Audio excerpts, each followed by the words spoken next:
kita berpisah. Aku pergi ke kota, aku tinggal di desa.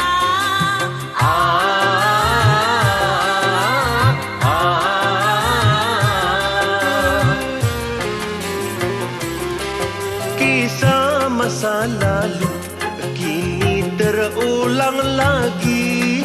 Sungguh tiada kusangka Kita berjumpa lagi.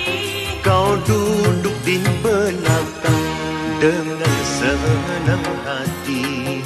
Engkau duduk di depan jadi supir taksi. Aku bahagia bisa keliling kota.